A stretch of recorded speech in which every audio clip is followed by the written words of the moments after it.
Siperler arasındaki beyaz mendil. Savaşın en şiddetli anlarından birinde, Anzak ve Türk siperleri arasındaki bölgede yaralı bir Anzak askeri acı içinde kıvranıyordu. Güneş yakıcıydı ve susuzluk askerin durumunu daha da kötüleştiriyordu. Anzak askerleri, yoğun ateş altında ona ulaşamıyorlardı. Tam o sırada, Türk siperlerinden beyaz bir mendil sallandı. Birkaç saniye sonra, genç bir Türk askeri silahsız bir şekilde siperden çıktı. Elinde bir matara su ve birkaç parça ekmekle yaralı Anzak askerine doğru yürüdü. Anzak siperlerindeki askerler şaşkınlıkla bu olayı izlediler. Kimse ateş etmeye cesaret edemedi.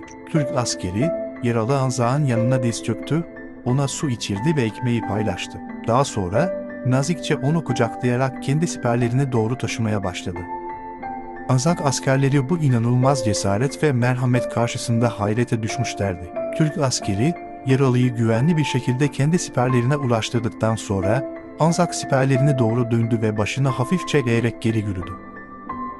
Bu olay, savaşın acımasızlığına rağmen, düşman saflarında bile insanlığın ve şefkatin var olabileceğini gösteren unutulmaz bir anı olarak Anzakların hafızasına kazındı. Yıllar sonra, Çanakkale'yi ziyarete gelen Anzak gazileri, bu tür olayları sık sık anlatarak Türk askerlerinin sadece cesaretini değil, aynı zamanda onurlu ve merhametli davranışlarını da vurgulamışlardır.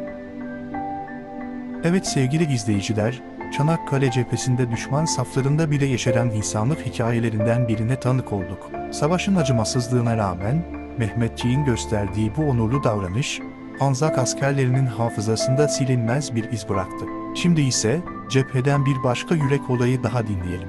Bu hikayede, savaşın dehşeti içinde kaybolmayan vicdanın ve merhametin bir başka çarpıcı örneği.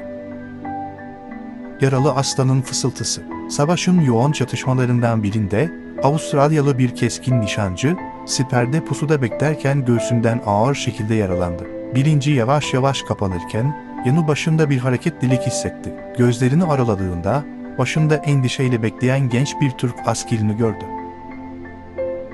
Türk askeri, panik içinde değildi.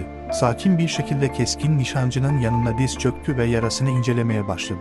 Anzak askeri, acı ve şaşkınlıkla ne yapacağını anlamaya çalışırken, Türk askeri cebinden çıkardığı temiz bir bez parçasıyla kanamayı durdurmaya çalıştı. O sırada, Anzak askeri fısıltıyla bir şeyler söylemeye çalıştı. Türk askeri eğilerek onu dinledi. Anzak askeri, zorlukla su, diye fısıldadı. Türk askeri hemen kendi su matarasına uzandı ve yaralı askerin dudaklarına doğru yaklaştırdı. Anzak askeri birkaç yudum aldıktan sonra gözlerini kapattı. Türk askeri bir süre daha yanında bekledi, düşmanının acısını dindirmeye çalışarak. Birkaç saat sonra, Anzak siperlerinden bir sedye ekibi yaralı askeri almaya geldi. Onlar da bu beklenmedik sahne karşısında şaşkınlıklarını gizleyemediler. Yaralı askeri taşırken, Türk askeri onlara doğru yaklaştı ve sessizce başını eğdi. Yıllar sonra hayatta kalan Anzak askeri, bu olayı anlatırken Türk askerinin gözlerindeki insanlığı ve şefkati asla unutamadığını söylemiştir. Savaşın ortasında bile düşmanına yardım uzatan bu genç Türk askeri, onun için savaşın dehşetinin ötesinde bir umut ışığı olmuştur.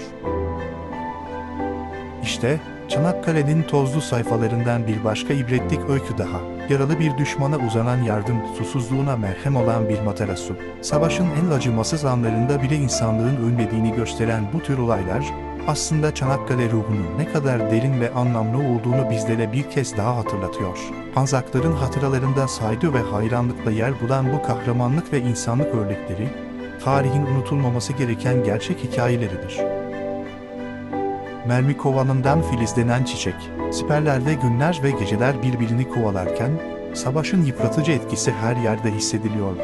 Anzak askerlerinden biri, siperinin önünde yere düşmüş bir mermi kovanının içinde küçük bir çiçek filizinin yeşerdiğini fark etti. Bu minik umut ışığı, savaşın ortasında bile yaşamın devam ettiğini hatırlatıyordu. Bir sabah, bu Anzak askeri çiçeği sularken, karşı siperden bir Türk askerinin kendisini izlediğini gördü. Bir an gerginlik oldu. Ancak Türk askeri elini yavaşça yukarı kaldırarak dostane bir işaret yaptı. Anzak askeri de aynı şekilde karşılık verdi. Günler boyunca iki siper arasındaki bu küçük çiçek, iki düşman askeri arasında sessiz bir bağ kurdu. Bazen Anzak askeri çiçeği sular, Türk askeri ise onu seyrederdi. Aralarında hiçbir söz geçmese de O minik çiçek ikisi için de savaşın anlamsızlığına karşı bir direniş sembolü gibiydi. Bir çatışma sırasında o bölgeye bir top mermisi düştü ve çiçeğin olduğu yer tahrip oldu. Ansak askeri büyük bir üzüntü yaşarken, ertesi gün karşı siperden küçük bir paket atıldı. Paketi açtığında içinde aynı türden bir çiçeğin bir saksıya dikilmiş olduğunu gördü. Yanında ise basit bir tahta parçasına kazınmış bir mesaj vardı. Hayat devam eder. Bu olay, savaşın acımasızlığına rağmen, düşman askerleri arasında bile ortak bir insanlık paydasının olabileceğini ve umudun en beklenmedik yerlerde bile filizlenebileceğini göstermiştir. Ansak askeri, bu anlamlı jesti hayatı boyunca unutmamış ve savaşın ona öğrettiği en değerli derslerden biri olarak hatırlamıştır. Çanakkale'nin sessiz kahramanlarından birinin, bir çiçek aracılığıyla kurduğu anlamlı köprü, savaşın yıkıcılığına inat, bir mermi kovanından filizlenen umut, iki düşman askeri arasında insanlığın ortak dilini oluşturmuştur.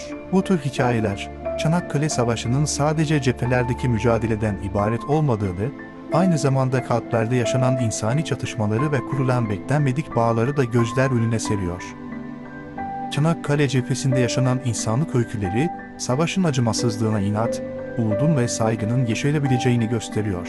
Bir çiçekte kurulan sessiz dostluğun ardından, şimdi de cepheden bambaşka bir olayla, yine Anzak askerlerinin unutamadığı bir fedakarlık örneğine kulak verelim. Yaralı arkadaşın son bakışı.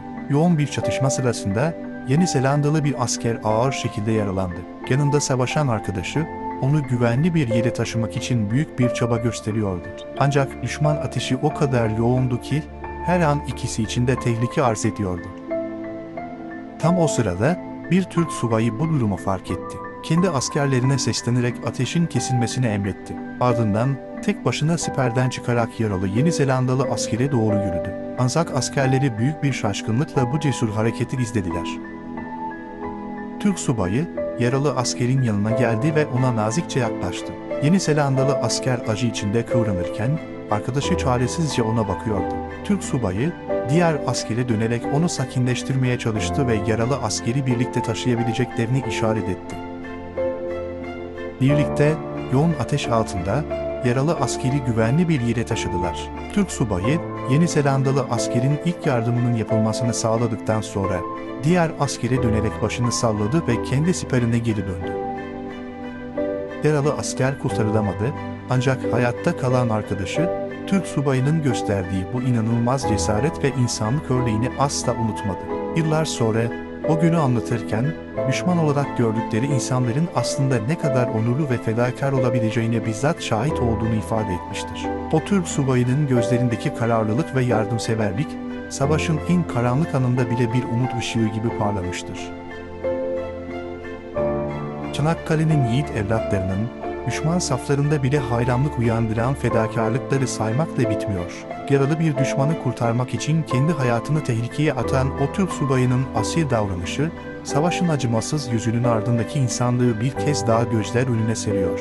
Bu tür kahramanlık ve insanlık örnekleri, Çanakkale Savaşı'nı sadece bir askeri mücadele olmaktan çıkarıp, aynı zamanda derin insani dersler içeren bir destana dönüştürüyor. Değerli izleyicilerimiz, bu videomuzda Çanakkale Savaşı'nın tozlu sayfalarından, Anzak askerlerinin hatıralarında derin izler bırakan, insanlık ve merhamet dolu 3 gerçek hikayeye tanık olduk. Savaşın dehşetinin ortasında bile sergilenen bu onurlu davranışlar, aslında düşmanlıkların ötesinde ortak bir insanlığımız olduğunu bizlere bir kez daha hatırlatıyor. Çanakkale, sadece cephelerdeki kahramanlık destanlarıyla değil, aynı zamanda bu tür yürek ve ilham veren olaylarla da tarihe kazınmıştır. Anzakların anlattığı bu hikayeler, Türk askerinin yalnızca cesaretini değil, aynı zamanda nezaketini, şefkatini ve onurlu duruşunu da gözler önüne seriyor.